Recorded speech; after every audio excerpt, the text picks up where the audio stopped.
olasın. Şöyle hadis kitaplar.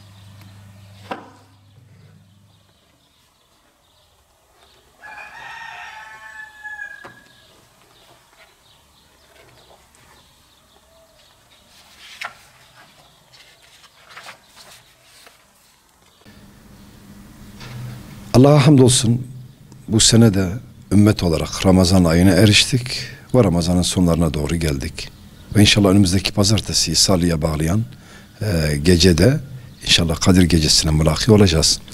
Malum Kadir Gecesi Allah Subhanahu ve Teala'nın ümmeti Muhammed'e has kıldığı, onlara lütfettiği bir gece. Böyle bir gece ki Yüce Rabbimiz Kur'an-ı Kerim'de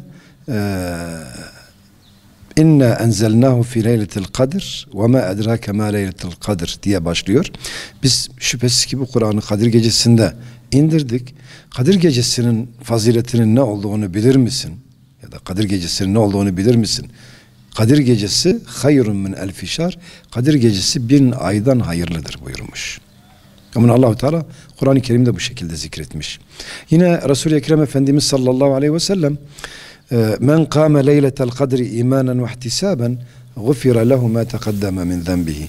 Kim Kadir Gecesini Allah'a iman ederek ve sevabını da Allah'tan umarak ihya ederse, kıyamda geçirirse geçmiş günahlar affolunur. Şimdi böyle faziletli, böyle büyük bir gece, böyle bir ömre bedel olan bir gece, değil mi? 1000 ay takriben kameri ay hesabıyla, yani kameri hesaplandığı zaman 80 küsur sene yapıyor. Yani bir ömre bedeldir bir Kadir Gecesi. Ramazan'ın hangi gecesidir? Bu hususla ilgili tabi değişik rivayetler vardır. Resulullah Aleyhisselatü Vesselam'dan mervi bir hadis-i şerifte teharrav leyletel kadri fil aşril avâhir min Ramazan'a buyurmuş. Kadir Gecesini Ramazan'ın son 10 gününde arayınız. Başka bir rivayette Kadir Gecesini Ramazan'ın son 10 gününün tekli gecelerinde arayınız buyurmuş. Yani 21, 23, 25, 27 gibi. Yine başka bir hadiste Kadir Gecesi Ramazan'ın 27. gecesidir demiştir. Tabi biz bütün bu hadis-i şeriflere baktığımız zaman aslında Allah Subhanahu ve Teala Kadir Gecesini Ramazan ayı içinde gizlemiştir. Bunun da sebebi, hikmeti bütün müminlerin, bütün Müslümanların Ramazan ayının bütün gecelerini Kadir Gecesiymiş gibi değerlendirip takdir etmeleri gerektiğidir. Tabi bütün bununla beraber asırlardır İslam ümmeti Ramazan ayının 27. gecesini toplu olarak, ümmet olarak Kadir Gecesi olarak kabul etmiş ve o geceyi ihya ediyor.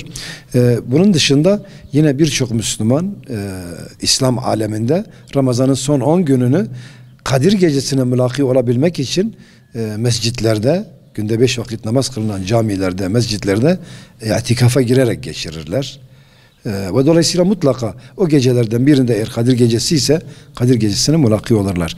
Dolayısıyla Kadir Gecesi'nde yapılan bir salih amel, yapılan güzel bir iyilik bir bakıma sanki 1000 yıl yapılmış gibi sevap kazanmasına vesile olur.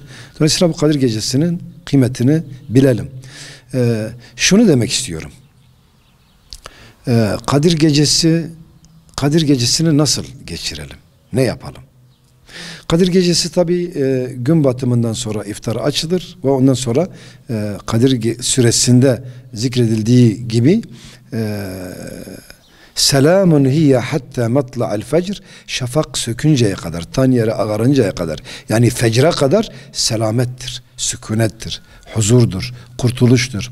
Dolayısıyla biz bu Kadir Gecesini kendimiz için bir milad addedip oturup bir nefis muhasebesi yapmalıyız.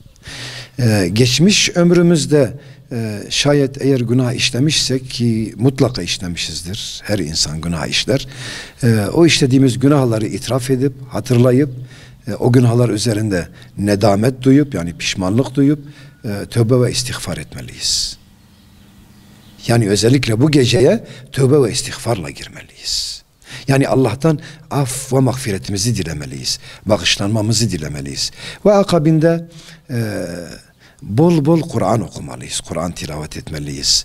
Varsa kılmadığımız namazlarımız bu gecede kaza edelim.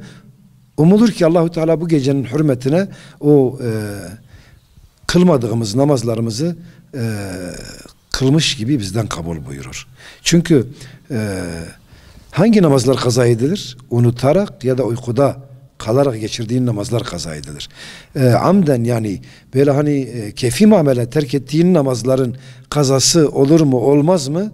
O tartışmalıdır. Dolayısıyla böyle mübarek gecelerde biz varsa böyle keyfi muamele terk ettiğimiz namazlarımız varsa, kasden terk ettiğimiz namazlarımız varsa bu gecelerde kaza edelim. Umulur ki Allahu Teala kabul eder. Yine çok çok dua edelim. Yine bu gece dua gecesidir.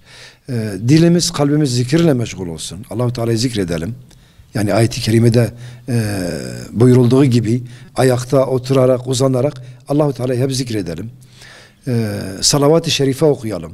Sadaka verelim. Varsa çevremizde fakir, muhtaç, mağdur, yetim, gönüllerini okşayalım. Gönüllerini hoş edelim. Yani madem yapılacak bir iyilik 80 yıllık sanki yapılmış gibi değerlendirilecekse biz bunu yapalım. Varsa hastalarımız, akrabalarımız, gitme imkanımız yoksa bile, yakınımızda değillerse en azından telefon açıp hal hatırlarını soralım, gönüllerini hoş edelim. Ve daha çok dua ve Kur'an-ı Kerim tilavetiyle bu geceyi geçirelim diye tavsiye ediyorum. Niye? Çünkü zaten bu gece feyzini, bu gece kadrini Kur'an-ı Kerim'den alıyor. Yani öyle ki Kur'an Allahu Teala'nın kelamı. Kur'an aleme nizam vermek için gönderilmiş. İnsanların, iman eden müminlerin hem dünya ve hem ahiret saadetini sağlayan bir kitap. Bu kitap öyle bir kitap ki, yani Kur'an öyle bir kitap ki Allahu Teala Kur'an'ı vahiy meleği Cibrail Aleyhisselam'a verdi. Bütün meleklerin en büyüğü oldu. Allahu Teala bu Kur'an'ı Muhammed Mustafa sallallahu aleyhi ve sellemin kalbine indirdi. Muhammed Mustafa bütün peygamberlerin sultanı oldu. Değil mi? Allahu Teala bu Kur'an-ı Kerim'i aylar içerisinde Ramazan ayında indirdi.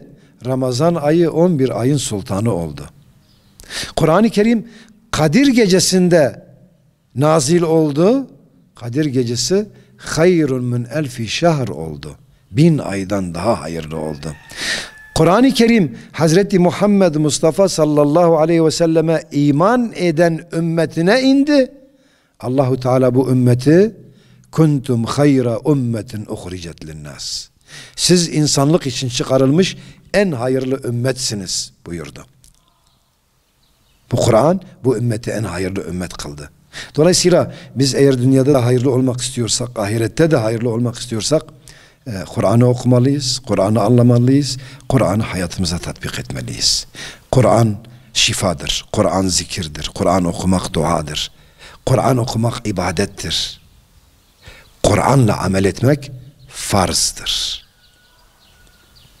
Dolayısıyla hem okuyacağız, hem anlayacağız, hem de hayatımıza uygulayacağız. Kadir gecemizi, bütün Müslümanların Kadir gecesini şimdiden tebrik ediyorum. Rabbim hayırlara vesile kılsın. İslam ümmetinin uyanışına vesile kılsın.